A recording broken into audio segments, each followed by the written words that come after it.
الرحمن الرحيم الحمد لله رب العالمين والصلاة والسلام والتحية والإكرام على النبي الأمي العربي القرشي المكي المدني الهاشمي صاحب قاب قوسين محبوب رب المشرقين والمغربين جد الحسن والحسين النبي الحرمين والإمام القبلتين والرسول الثقلين الذين سمي في السماء بأحمد وفي الأرض بأبي القاسم محمد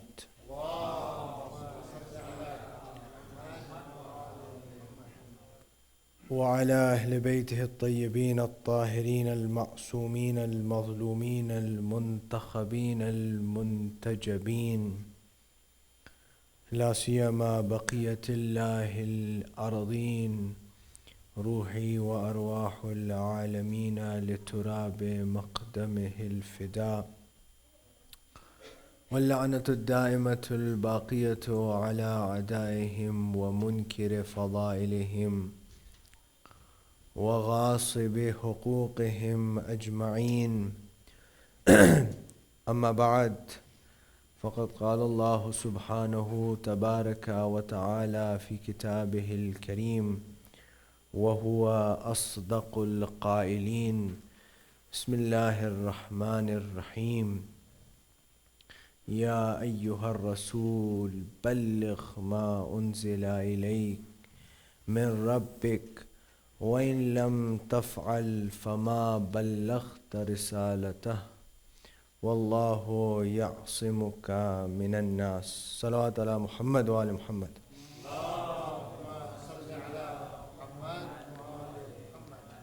For the honor and pleasure of the Messenger of Allah, can we have a second salawat?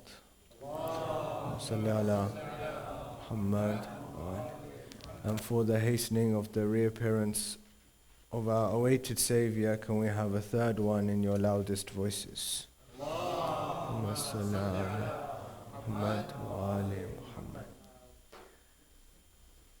The examination of one of the Holy Prophet of Islam's most famous, indeed probably the most famous sermon, that of Ghadeer, is a particularly important one for a number of reasons, not least because it is delivered in most extraordinary circumstances. The background, the backdrop to this sermon is most extraordinary. The way in which it's delivered, the place in which it's delivered, and of course the content that is contained within it. Now of course, I'm sure there's nobody in the room who is not familiar with the details of what happened. However, I felt that it would be worthy to look at what the Holy Prophet of Islam says prior to this very important announcement that he makes. Because of course, the day of Ghadeer, there's a particular announcement from the Holy Prophet of Islam, but before that there is a whole sermon. And therefore we need to find out what the Holy Prophet of Islam precedes before he makes this announcement. According to those people who have read the sermon, analyzed the sermon, translated the sermon, the approximate length of the sermon is 3.5 hours long. You can imagine that this sermon takes place in the middle of the day in a desert. There's no roof covering, and it lasts for 3.5 hours. If the time for the majlis is 45 minutes and somebody reads for an hour, we start complaining. The Holy Prophet ﷺ spoke for 3.5 hours. So rest assured, I will not be speaking for 3.5 hours. However, just to put this into perspective, that the Holy Prophet ﷺ on this particular day spoke for 3.5 hours, and amongst the highlights of the sermon, and some of the things inshallah, will share with you. But before that, the situation in which the sermon takes place is important to know, in order to realize the full value of the sermon being delivered. And the first is, of course, that it takes place in the middle of the desert, where it's not a masjid, it's not a Husayniyah, it's not a building, it's not announced that there's going to be a program. The announcement comes from Allah subhanahu wa ta'ala in a very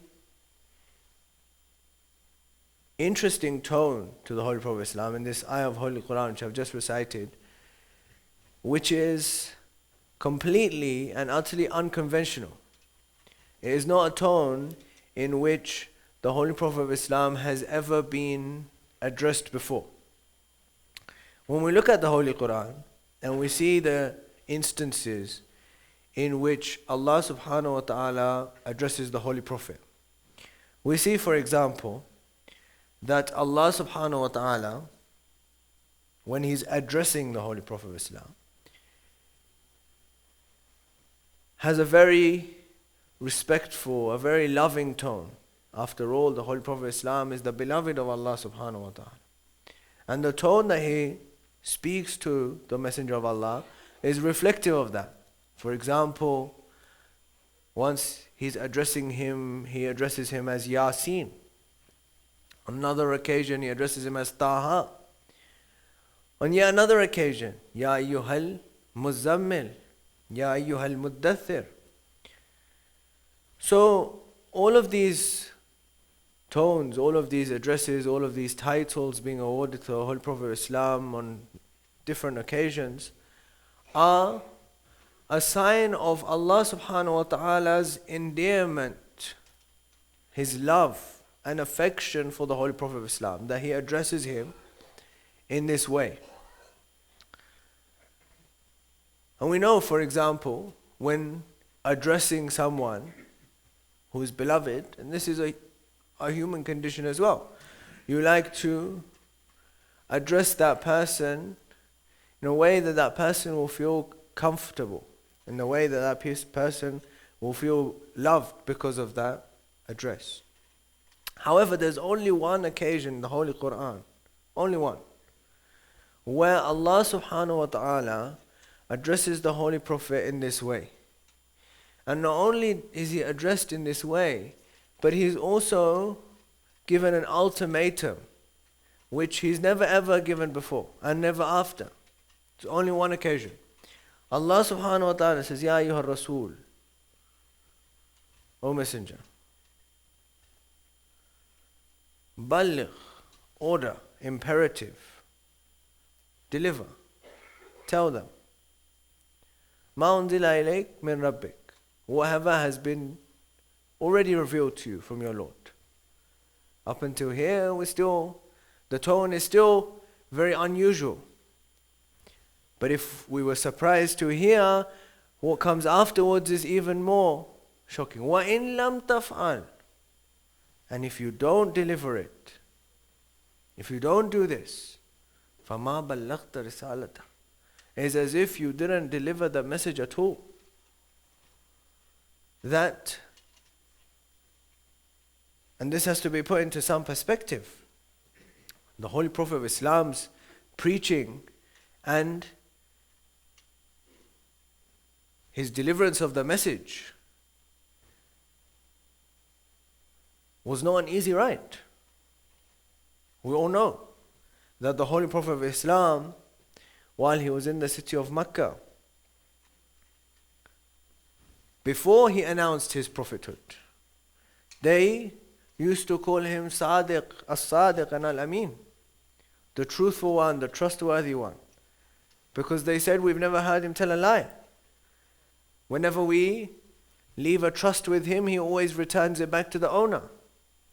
Yet as soon as he announces the message of Islam and he invites them to one God, these same people, the same ones who used to call him As-Sadiq and Al-Amin, are today calling him a liar and a magician and a sorcerer. What are they doing? These same people are now becoming obstacles in his way. They're throwing rubbish on him. They're blocking his path.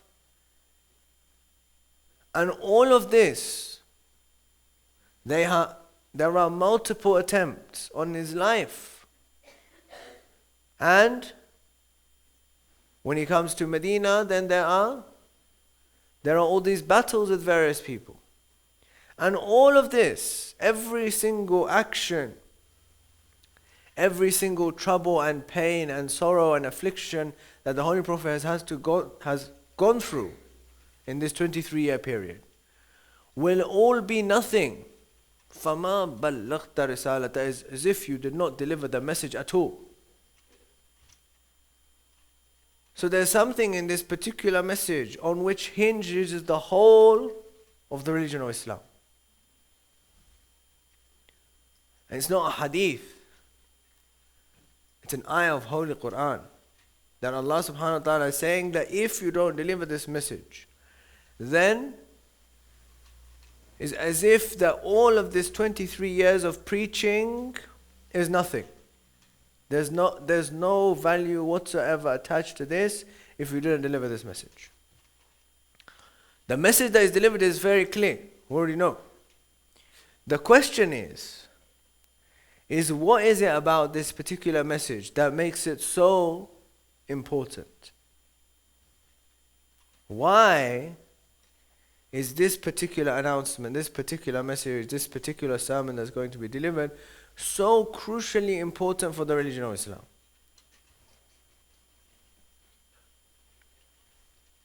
So that's the first question that we'll attempt to address tonight. The second issue is this, is that somebody might place an objection on the fact that when Muslims come forward and they say that the Holy Prophet of Islam didn't announce anybody as his successor, and followers of Ahlul Bayt alayhimus salam present the event of Ghadeer as an evidence for the announcement of succession, they say, well, what the Holy Prophet of Islam said on that day does not clearly say that Amir al-Mu'minin alayhi salam is his successor after him. There's no word saying in the Holy Prophet's sermon that Ali alayhi salatu salam is his successor. So what is the response to that? Is this objection valid? Or is there a response to this objection? That's number 2. Number 3 is, what is the consequences of the people who challenged this announcement? Because there were some certain people who were not happy with this particular announcement, and so they challenged this announcement, and what happened to them. And number 4, and perhaps most importantly, is what's the relationship between the event of Ghadeer, the announcement of Ghadeer, the sermon of Ghadeer, and the event of Karbala. And once we've looked at these 4 things, we will have been able to shed some light on this particularly important event and sermon, and hopefully a new perspective on an event that's very well known. So first of all, what's the importance? Why is this particular announcement so important that the Holy Prophet's message and life and preaching all depends on this particular announcement? So in order to find this out, we have to look at the content of the sermon itself. We have to find out, well, what is it that the Holy Prophet of Islam says for 3.5 hours in this particular sermon, for us to see the value of not only, number one, what the Holy Prophet of Islam says, but also a blueprint for what the mimbar is supposed to be for. Because of course, the mimbar belongs to the Holy Prophet of Islam and his holy progeny. And those of us who come onto it have a particular trust to deliver. So we want to find out the blueprint of what the mimbar is supposed to address, because the Holy Prophet of Islam orders a mimbar to be constructed on the day of Ghadeer in order to deliver this particular message. And we'll come to that in a second as well. So this is the question, that what is it in the sermon of the Holy Prophet of Islam that is so crucial, and why does he choose all of these particular aspects to make this particular announcement so different from every other one? And the first one is this, that you might ask that the Holy Prophet of Islam is returning back from the Hajj when he delivers this particular sermon. We might ask, Ya Rasulullah, you stopped in Arafah, you stopped in Mina, you stopped in Muzdalifah. Why did you not choose any of these places to deliver the sermon? These are all the places where some of you who've recently returned back from Hajj will concur, are the places where all the Hajjis have to go. Why didn't you deliver a sermon in these particular places? What's particular about the place of Ghadeer? And secondly, Ya Rasulullah, whether anybody knows or not, you know for sure that you're going to deliver a sermon. And in order to deliver a sermon, you're going to need a mimbar. So Ya Rasulullah, surely foresight would tell us that if you knew, which you do, that you would have taken a mimbar from Medina. And if you didn't take one from Medina, you would have taken one from Mecca. You wouldn't stop in the middle of the desert with no trees around and say, we need a mimbar.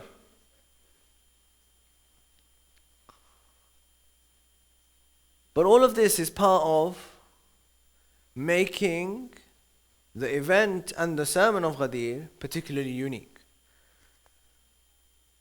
So the Holy Prophet of Islam will reply, yes, I could have delivered a sermon in Mina, at Muzdalifah, at any of these other places where Hajjis would usually stop. But then it wouldn't be unique. The sermon has to be delivered in a place which for till the end of time will be remembered for this particular message. It has to be delivered in a particular place where this message, even if somebody tries to hide this message, they would not be able to do so, because I've picked a place when a sermon has never ever taken place. This is the first and last sermon that takes place in this particular location. And even now, the followers of Ahlul Bayt alayhimu salatu wasalam, when they start the Hajj, they put on their ihram at Juhfa, where the event of Ghadeer took place. So, the Holy Prophet of Islam says, I've made it unique, and I've made it a place to be remembered till the end of time. Now, we ask the question, Ya Rasulullah, you know you want to deliver a message and you've picked a place that's unique. But why not did you take a mimbar with you instead of stopping in the middle of the desert and saying that I want a mimbar? When you know there's no trees around, how are people going to construct a mimbar when there is no trees? When there is not a tree in sight? Now for this I use an example. Don't be worried, I'm not about to suggest this, it's just an example. The example is this, that before the majlis starts, if I ask everybody to take their car keys and place it on the mimbar, it's an example, don't worry, I'm not going to suggest it. If I ask everybody as they enter to place their car keys on the mimbar, what's going to happen? Until I finished, nobody can leave. Because the car keys are here. The Holy Prophet of Islam orders for a mimbar to be made. They tell him, Ya Rasulullah, there's no trees in sight. How do we make a mimbar? The Messenger of Allah says, take off all the camel saddles and put them one on top of the other. And that will be the mimbar. In other words, the Holy Prophet of Islam has just taken the car keys of everyone. No matter how long the sermon is, no matter what is said in the sermon, no matter what happens, nobody can leave. Because the Holy Prophet of Islam is standing on everyone's saddles. This means that there were certainly some people whom the Holy Prophet of Islam was fearful that they might leave if this announcement was made. And in order to stop them from leaving, this is what he did. What it also tells us is that this announcement is so special that an ordinary mimbar will not do. There has to be a special mimbar, specially constructed for this announcement, after which the mimbar will be deconstructed and there will be saddles again. So this mimbar is only for one announcement. And once the announcement is over, the mimbar is deconstructed, it's never used again. Even though in the pre-Islamic times and in Arabian society, it was very common for people to stop and give sermons and in the middle of journeys. And in order to do this, what they would do is they would either use horses or camels and they would stand on top of the animals in order to give themselves elevation. Or there would be a couple of tall people who they would stand on top of and place their feet on their shoulders. But the Holy Prophet of Islam does not adopt any of these methods, and instead he adopts a new, unique method of delivering the sermon. Again, to emphasize the very importantness of the message. The third question we might ask is, why does he wait for the Hajj to be completed for this message to be delivered? This third question is also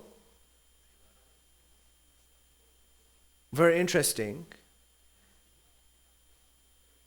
because even in today's society, if somebody has gone for Hajj and they've said to us that they're going to return on a particular day, as we know, however long it takes for the rites to be completed and however long it takes for them to come back. But they told us they're going to come back on a particular day. So we're at the airport waiting for them to come back. And they don't come back that day. So we think, okay, maybe something's happened. They don't come back the next day. Still waiting. And once a couple of days has passed, and then this person arrives, before saying to him or her, may Allah accept your Hajj, so on and so forth, before embracing this person, the first question we're all going to ask is, what happened? Where were you? You were supposed to come back on this particular day, but yeah, it's been 5 days later and today you're showing up. What happened? So every single person is now forced to narrate what happened. Because they can't say, well, for 5 days we were just waiting around. What were you doing? Surely something happened which made you held up, which is why you've come back home late. So what happened? So everybody's forced to narrate. So the Holy Prophet of Islam, these are obviously some of the background to emphasizing the importance of the event of Ghadeer. Now the sermon itself. The Holy Prophet of Islam gives us a blueprint into how the minbar is to be used and how a lecture, how a sermon, how a speech should be constructed as far as the Holy Prophet of Islam is concerned. So he begins with the praises of Allah subhanahu wa ta'ala. And after his praise,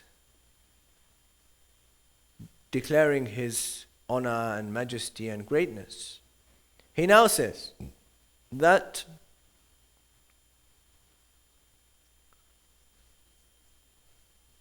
Allah subhanahu wa ta'ala has informed me that my days in this world are now very few in number, and that I will be answering his call. So he recounts all his preaching. He tells them, this is what I have preached to you. This is what I have delivered to you on behalf of Allah subhanahu wa ta'ala. He then says that Jibreel came down to me 3 times with this particular ayah of Holy Quran, which I recited at the beginning. It is, of course, ayah number 67 of Surah Al-Ma'idah. O Messenger, deliver what has already been revealed to you, and if you do not, it is as if you did not deliver the command at all. Allah, this is very interesting, Allah will protect you from the people.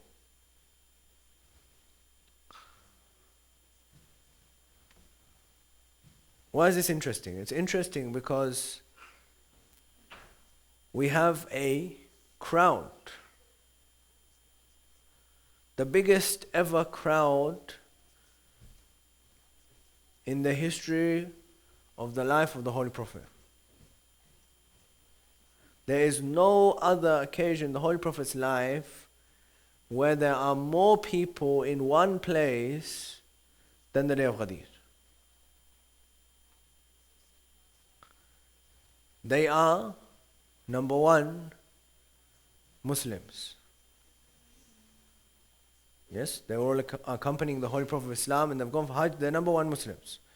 Number two, they are companions of the Holy Prophet, by virtue of the definition that whoever is a Muslim and saw the Holy Prophet with his own eyes, they're companions. Number three, they've all just completed the Hajj, so they're all Haji as well. 3 qualifications: Muslim, companion, and Haji. Allah subhanahu wa ta'ala says what? Allah will protect you. From whom? From the people. Not from the Muslims, not from the companions, not from the people. Who are the people? There's no other people.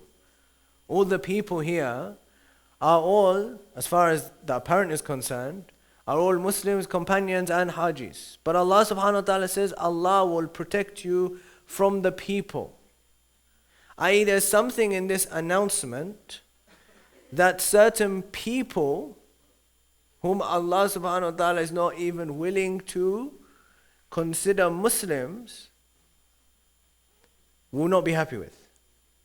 And we'll come to that then. Like I said, what is the consequences of those who were not happy with this announcement? But there are certain people who will not be happy with this announcement. And more about that later. So the Holy Prophet of Islam says, Jibreel came down to me with this verse of Holy Quran and told me to deliver this message. So I'm delivering this message. Now he recounts all the occasions where he has talked about the merits of Imam Ali ﷺ throughout his life. Okay. The first, of course, is on the first day of the announcement of the religion of Islam. Allah subhanahu wa ta'ala reveals to the Holy Prophet of Islam on the first day of the announcement, وَأَنذِرْ عَشِيرَتَكَ الْأَقْرَبِينَ, and warn your nearest relatives. So the Holy Prophet of Islam calls his relatives and he preaches to them the message of Islam. You've heard the story before, I'm running through it very quick. Then he says to them, who's going to assist me in this matter? And nobody rises except for a 10-year-old Imam Ali alayhi salam. At which point, the Holy Prophet of Islam says, Ya Ali, anta akhi wa wasi wa khalifati min ba'di. So the announcement of succession has already taken place. So what is the announcement of Ghadeer? If it isn't an announcement of succession, what is the announcement of Ghadeer? Because an announcement of succession has already taken place. On this first day that the Holy Prophet of Islam announces the message of the religion of Islam, he's announced the succession. He says, Ya Ali, anta akhi wa wasi wa khalifati min ba'di. You are my brother and my successor and the Khalifa after me. Then he recounts. He says, this is what I have said about Amir al-Mu'minin alayhi salam. He says, I have said about the Amir al-Mu'minin alayhi salatu wasalam, Ya Ali anta minni bimanzilati Haruna min Musa illa annahu la nabiyya ba'di. That your position with me is exactly the same as the position that Harun had to Musa, except there's only one difference, that there's no prophet after me. Then he says, and this is very interesting, because amongst all the ayahs of the Holy Quran that have been revealed for Amir al-Mu'mineen, and Mufassirin count them up to 300, the Holy Prophet of Islam only speaks about a few of them in the Sermon of Ghadeer. Just to highlight the importance of these particular verses that he does speak about. So he talks about one, which is very famous, which we recite all the time.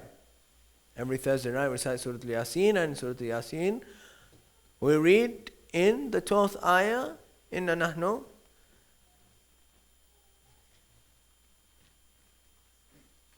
naktubu wa qaddamu atharahum wa kulla shayin ahsaynahu fi imamin mubin. And the Holy Prophet of Islam says this Imam Mubin, referred to in this verse, refers to Amir al-Mu'minin, that Allah subhanahu wa ta'ala has recorded all the knowledge of what is gone past and what is to come, and all of that has been recorded in the Imam Mubin. Now he asks the question, after having mentioned these merits of Amir al-Mu'minin, then he says, Allah subhanahu wa ta'ala revealed the ayah of Holy Quran for him when he gave the ring in charity. Again, the story is very famous, I won't recount it. And said, إِنَّمَا وَلِيُّكُمُ اللَّهُ وَرَسُولُهُ وَالَّذِينَ آمَنُوا وَيُقِيمُونَ الصَّلَاةَ وَيُؤْتُونَ الزَّكَاةَ وَهُمْ رَاكِعُونَ. Only Allah subhanahu wa ta'ala is your wali, and His messenger, and those who believe, who pray, and they give zakat while they're in a state of ruku. Now this word wali is the word of contention. Because of course there's three ways of casting doubt on something that you don't want to believe in. If there's anything that's taken place in the history of anything, whether it's Islam or anything else, if you don't want to believe in it, there's three ways of casting doubt upon it. The first way is to deny that it ever happened. This is the easiest way. You say this particular event never happened, it's made up. With the event of Ghadeer, this is problematic. It is the most narrated incident in the life of the Holy Prophet of Islam, and therefore it's virtually impossible to say it didn't happen, because it has more narrators than any other narration of the Holy Prophet. Allama al-Amini, in his magnificent encyclopedia Al-Ghadeer, in the first volume, mentions 110 companions, 84 tabi'een, and over 300 scholars from various schools in the religion of Islam who have mentioned the event of Ghadeer. It's pretty hard, given those stats, to deny something like that. Number two, what do? If you can't deny something, if you can't say it didn't happen, what do? You cast authenticity or doubt on the people who've narrated such a thing. And you say, well, maybe it happened, but the people who've narrated this story are not reliable. This also is problematic, because the people who have narrated the incident of Ghadeer are the people who are the basis of the religion, the companions of the Holy Prophet. And if we were to deny their authenticity or take out the religion as a whole, this also is problematic. So you have the third and most favored way of getting around this. What do? You say there's an alternative interpretation to this. This meaning that you've taken from it is not the correct meaning. It has another meaning. So basically you turn it into a war about semantics. And you say, well, what this means is something else. It doesn't mean this, it means something else. So as far as the first two are concerned, it was not possible for this to be done. It was not possible to deny the event outright, and it was not possible to cast doubt on the authenticity of its narrators. So they came with the third favored way of trying to problematize the situation, and they cast a new interpretation of what the Holy Prophet of Islam said. They said that the Holy Prophet of Islam, when he says that man kuntu mawlahu fahada aliyun mawla, that the word mawla means friend. That the word mawla just means friend. And the background to this is that when the Holy Prophet of Islam had sent Amir al-Mu'mineen on a deputation to Yemen, there he had not done any favors to anybody. He had been just with the distribution of the wealth. And so certain people who felt that they should have been privileged were unhappy with him. And because this news had reached the Holy Prophet of Islam, he wanted to emphasize that Ali alayhi salatu wasalam was his friend, and so people should be his friend as well. Now, in the backdrop of everything that I have mentioned, the fact that it's the desert, the sermon is 3.5 hours long, it talks about all these merits of Amir al-Mu'mineen which have not been afforded to anybody else. It's burning hot, and everybody wants to go home. And the Holy Prophet of Islam stops 120,000 people to say, Ali is my friend. I don't know about you, but that sounds madness to me. And I can't attribute that to the Holy Prophet of Islam. I can't attribute the fact that the Holy Prophet of Islam would do such a thing.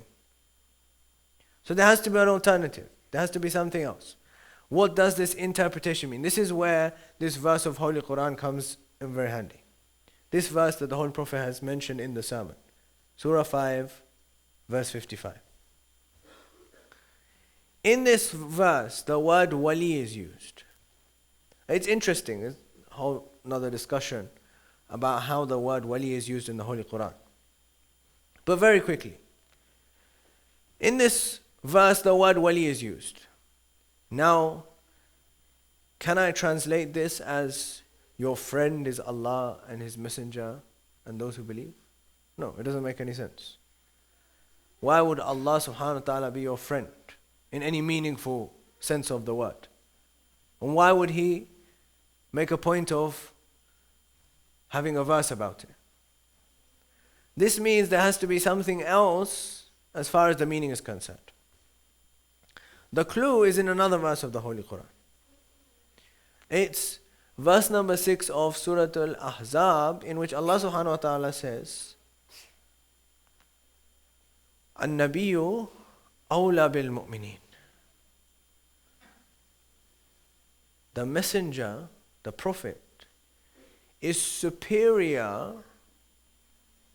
to the believers. Min anfusikum. Even more than their own souls. So even more than a right that I have over myself, the Prophet has a greater right over me. This is what the Holy Quran says. So, the Holy Prophet of Islam, on the sermon, having delivered this sermon, 3.5 hours long, having spoken about the majesty of Allah subhanahu wa ta'ala, the message that he's delivered, and the praises for Amirul Mu'mineen alayhi salam, and all the verses which are revealed in his honor, he asks a question. He says to the Muslims, Alastu awla bikum min anfusikum? Am I not superior over you than your own souls? I.e., he's just reminding them of this verse of the Holy Quran. Verse number 6 of Surah Al-Ahzab. And this, by the way, this part of the narration is mentioned by very prominent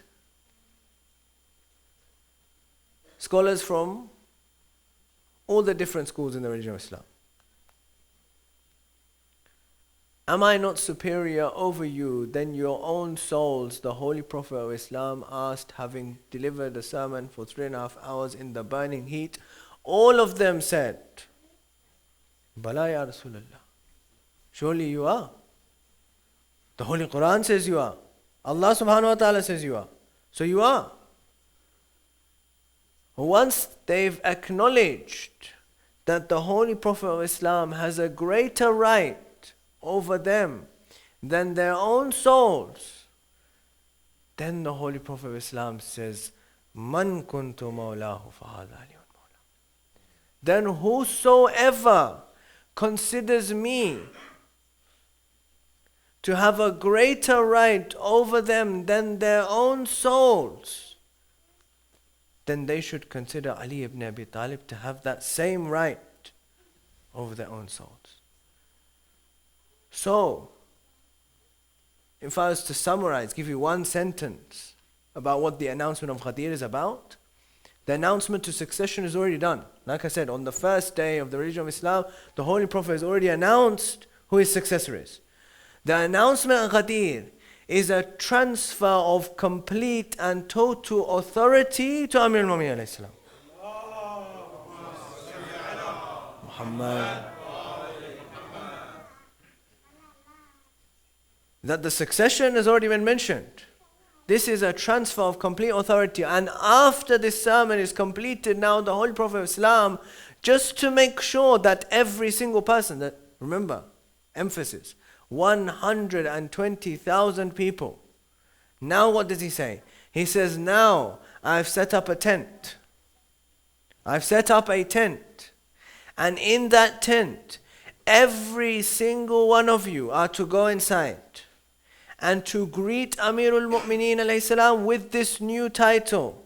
Up until now, Amirul Mu'mineen alayhi salam has not been addressed by this title. The Holy Prophet of Islam says, from today onwards, you are going to address him. You are going to greet him today, saying, Assalamu alayka ya Amir al-Mu'mineen. Peace be upon you,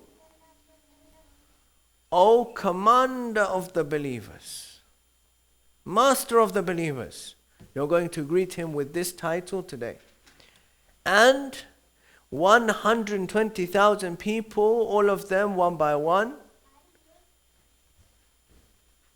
are ordered to greet. You can imagine it takes a while, 3 days, while this process is going on. Now the question we might ask, before we come to this final point of what is the consequences of those who have denied this rejection of this announcement, and what is the relationship of this event with the event of Karbala? Before we come to that, the question we might ask is then, when all of these people are such great witnesses of what has happened, and they've all come and greeted him with this new title, and they've all accepted this authority, then how is it that after the Holy Prophet passes away, everyone just forgets about this? What happens? For this, I use a very small example. In the Battle of Uhud, in the second year after Hijrah, the Holy Prophet of Islam, once he arrives in Uhud, notices that if he positions himself at the foot of the mountain, he has 3 sides covered. But one side is still left exposed, and people could attack him from the right side. So in order to protect that side, he orders 50 people from his army to be stationed on that right side so that nobody attacks from behind. Once the battle seems to be over and people are running for the war booty, these 50 people on the mountain who have been ordered by the Holy Prophet very specifically that unless you receive a command to the contrary, you're not to move. What do they say? They say to one another, we better go down and get the booty, otherwise there will be none left for us. It always comes down to the money, doesn't it? So they say, well, we better go down, otherwise there will be nothing left for us. And so, out of the 50, 2 of them say, we will not disobey the Holy Prophet. 48 of them say, no, we're going to go for the booty. The war is over. The Holy Prophet told us to be stationed here while the war was going on. Now they're justifying it to themselves. They're saying, no, the war is over now, so we can go down. When, in the lifetime of the Holy Prophet of Islam, 96% disobeyed, only 4% obeyed, then what's stopping them disobeying him after he's died? In the lifetime of the Holy Prophet is alive. He's there in the battle. And he's told them very specifically that you are not to leave this place unless I give you a command to the contrary. Yet, for a little bit of worldly benefit, they disobey the Holy Prophet while he's still present and alive. Then what's stopping them from doing so after he's passed away? So what happens? Once the event of Ghadeer is concluded, the Holy Prophet of Islam has ordered them to go and greet him with this new title. A man comes to the Holy Prophet. The narrative state his name is Harith ibn Nu'man al-Fihri, or Fuhri. And he comes and he says, O Muhammad, again notice the tone, O Muhammad, you ordered us to abandon our previous religion, leave the idols, and obey one God. So we followed you.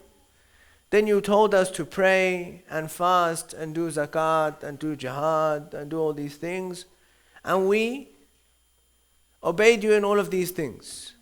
Now you are forcing us to accept your brother as the leader over us. So did you do this because Allah subhanahu wa ta'ala told you to do it? Or because you wanted to do it? Or is it from your own self? The Holy Prophet replied, of course, Everything that I command and do is from Allah subhanahu wa ta'ala. So he got up from the gathering. And he said, if this is from you, al-iyadu billah, then may a rock come and destroy you. And if it's from Allah, may a rock come and destroy me. The narrative states that he had got up from the gathering and got onto his horse. That a pebble came down from the sky and went right through him, and he disappeared into the ground. After this, verses of Holy Quran were revealed. The opening verses of Surah Al-Ma'arij, the 70th surah of the Holy Quran, سَأَلَ سَائِلٌ بِعَذَابٍ وَاقِعٍ. The questioner asked for a punishment which had to come down. The questioner asked for a punishment which had to come down. Why? He had just challenged the authority of Allah subhanahu wa ta'ala. And so, the punishment came down. You will recall that when Abraha had marched onto Mecca with the intention of destroying the house of Allah subhanahu wa ta'ala, that the punishment which came down was also pebbles from the sky. Perhaps an indication that whether you come to attack the house of Allah or the one who's born in the house, the punishment is the same. The punishment is the same. When Abraha came to attack the house of God, pebbles came down from the sky and his army was destroyed. And when this person attacked the announcement of Amir al-Mu'minin as the successor of the Holy Prophet, he too received a pebble and was destroyed. Now what's the relationship of the event of Karbala with Ghadeer? Ghadeer, as I've already said, is the most narrated incident in the history of Islam. There's no other hadith of the Holy Prophet which has more narrators than the hadith of Ghadeer. Yet, if I was to ask an average Muslim on the street, have you heard of Ghadeer? He would say no. Why? Surely, every single Muslim should have been shouting Ghadeer from the rooftops. This is the one narration that has the most narrators, whether anybody knows any other narration of the Holy Prophet or not. They should have known that the Holy Prophet of Islam made this announcement, because no other narration has so many narrators. Yet the average person, when we might ask him, have you heard about Ghadeer? He'll say no. If you look at the Orientalist historians and you ask them, you read through their works, you find no mention of Ghadeer. Why? What happened? Surely this should have been the most narrated incident in the history of Islam. Everybody should have been talking about it. Why is nobody talking about it? Later on, years after, somebody asked Imam Ali ibn Musa Rada alayhi salatu wassalam,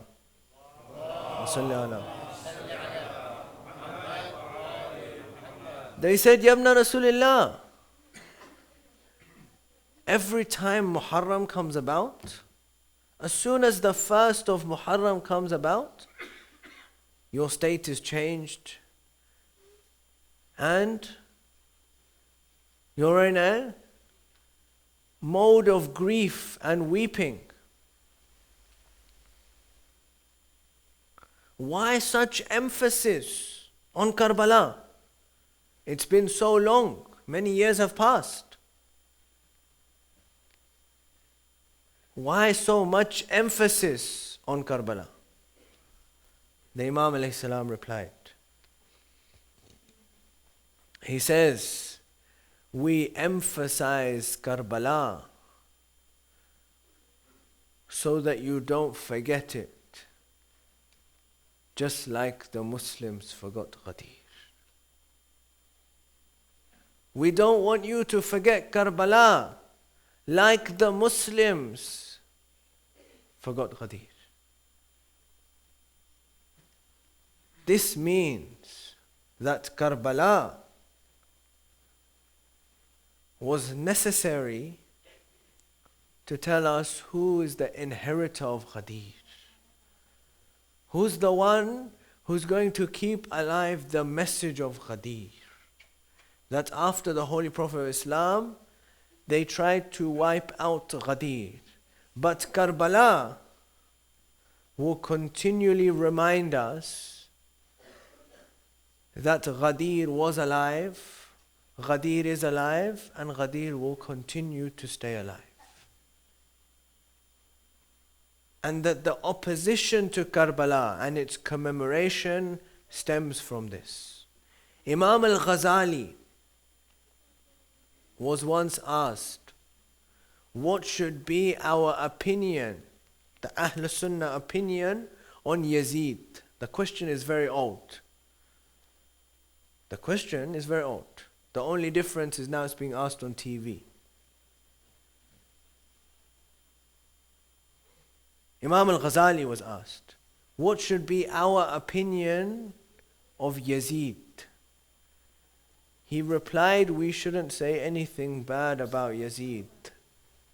Why? He gives a very good reason. He says, why? He says, we shouldn't say anything bad about Yazid. Why? Because it leads to the hatred of the companions. Saying anything about Yazid leads to the hatred of the companions. Why? Because Karbala reminds us that Ghadeer is alive. It reminds us that people wanted to deny Ghadeer. They wanted to remove the rightful inheritors of Ghadeer and take the power for themselves. But Karbala reminded them that their rule was illegitimate and will continue to remain illegitimate. And if people talk about Yazid, then they'll ask the question, well, how did Yazid become the Khalifa? Then the answer will be, so-and-so made him the Khalifa. Then they will ask, well, who made that person the Khalifa? Then they will say, so-and-so made him. And eventually it will come and stop at the companions.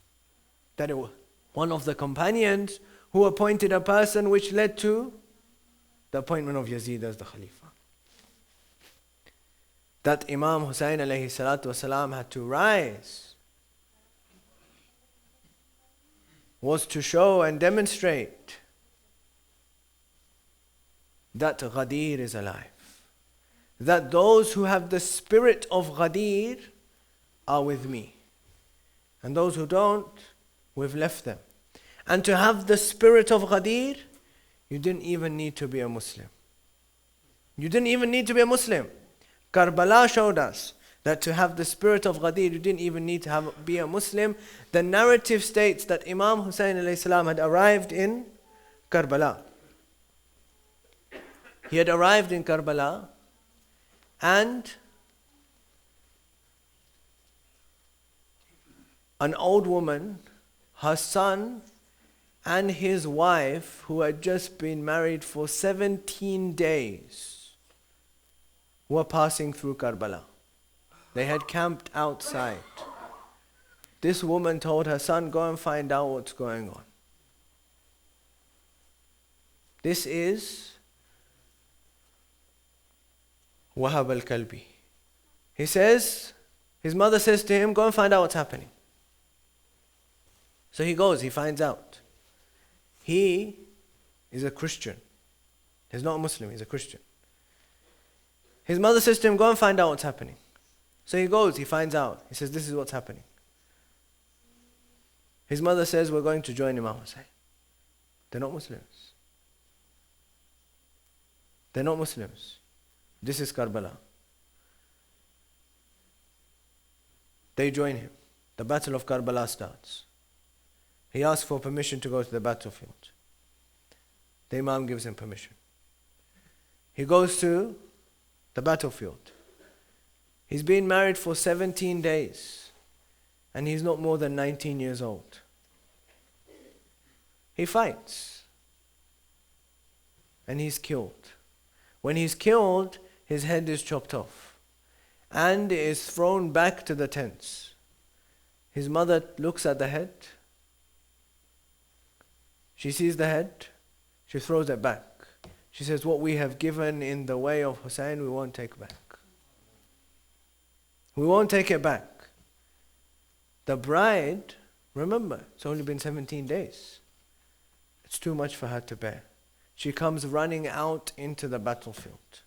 Imam Hussein alayhi salam asks her to come back. In the fit of rage, Shimr comes forward and he kills her as well. She's the only woman to be killed on the day of Ashura. He kills her as well. بس عزیزان محترم, آپ نے گریہ کیا, مجلس تمام ہو گئی. کچھ چند منٹ اور مصائب کے سماعت فرما لیجئے ثواب میں شرکت کے لیے. حسین نے فرمایا کہ میرے اصحاب وہ ہیں جیسے نہ میرے نانا کو ملے, نہ میرے بابا کو ملے, نہ میری ماں کو ملے, نہ میری بھائی کو ملے, نہ کسی کو ملے. بخدا حسین کے اصحاب ایسے ہیں کہ جیسے کسی کو نہ ملے. مگر یہ غور کیجئے گا, چند منٹ اور, جانتا ہوں وقت زیادہ ہو گیا ہے, بس تھوڑی سی دیر اور. امام کے اصحاب واقعاً میں کوئی مثال نہیں ہے, مگر یہ اس نقطے پہ غور کیجئے گا اور اسی پہ گریہ ہو جائے گا کہ اماموں نے, اہل بیت علیہم السلام نے غلاموں کی ذہنیت کو, مینٹالٹی کو کس طرح تبدیل کیا ہے. جون حبشی غلام مشہور و معروف ہے, کہا تو ان کو غلام جاتا ہے, زیادتی ہے, آزاد کر دیے گئے تھے اور آزادی کے ساتھ امام کے ساتھ تشریف لائے تھے. امام سے اجازت طلب کرتے ہیں, کہتے ہیں یا ابن رسول اللہ مجھے اجازت دیجئے, میں جہاد کرنا چاہتا ہوں. یاد رہے کہ یہ پیغمبر اکرم کے صحابی ہیں, مولا علی کے صحابی ہیں, امام حسن کے صحابی ہیں, اور کربلا کے واقعے میں کافی عمر رسیدہ ہیں, کافی بزرگ ہیں. اور امام کہنے لگے جان تم بہت بوڑھے ہو, تمہاری عمر بہت ہو گئی ہے, جہاد ساقط ہے, جہاد بزرگوں کے اوپر واجب نہیں ہے. جان نے کمر کو سیدھا کیا اور سیدھے کھڑے ہو کے کہنے لگے یا ابن رسول اللہ, آپ کی محبت نے مجھے جوان بنا دیا ہے, آپ کی محبت نے مجھے جوان بنا دیا ہے, مجھے جہاد کی اجازت دیجیے. امام پھر منع کرتے جاتے ہیں.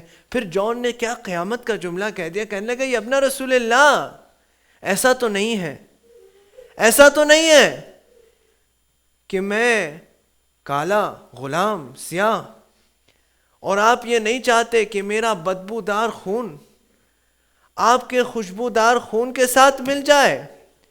اللہ اکبر. امام نے کہا جان تم جانتے ہو میرے نانا رسول خدا نے کالے اور گورے میں تفریق ختم کر دی تھی, اب میں تمہیں کیسے روکوں, جاؤ جہاد کرو. گئے جہاد کیا, بوڑھے تھے کتنا جہاد کرتے, جہاد کرتے کرتے شہید ہو گئے. بس عزیزو صرف ایک جملے کی زحمت.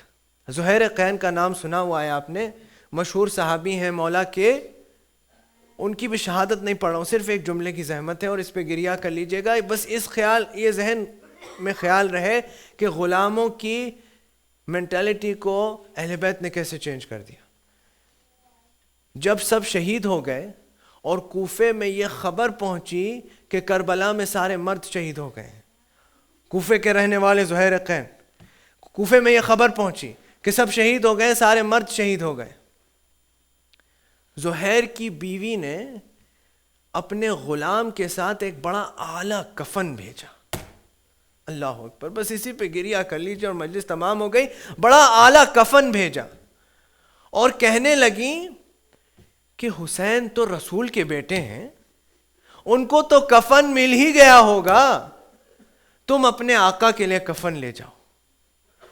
وہ گیا, کربلا کے میدان میں پہنچا, دیکھا ایک نہیں 72 لاشیں پڑے ہوئے ہیں, کس کس کو کفن دے. واپس آ گیا. زہیر کی بیوی کہنے لگی ارے تم اتنے بے شرم ہو, میں نے کفن دے کے بھیجا تھا اور تم نے اپنے آقا کو کفن نہیں دیا. بس جملہ سنیے, گریہ کیجیے اور مجلس تمام ہو گئی. کہنے لگا میں وہاں گیا, دیکھا 72 لاشیں پڑے ہیں, کس کس کو کفن دیتا. مگر جملہ سنیے گا, کہنے لگا میں نے یہ سوچا کہ جب آقا بے کفن پڑا ہوا ہے تو میں غلام کو کفن کیسے دے دوں. الا ولعنۃ اللہ علی القوم الظالمین وسیعلم الذین ظلموا ای منقلب ینقلبون. انا للہ و انا الیہ راجعون. ماتم حسین.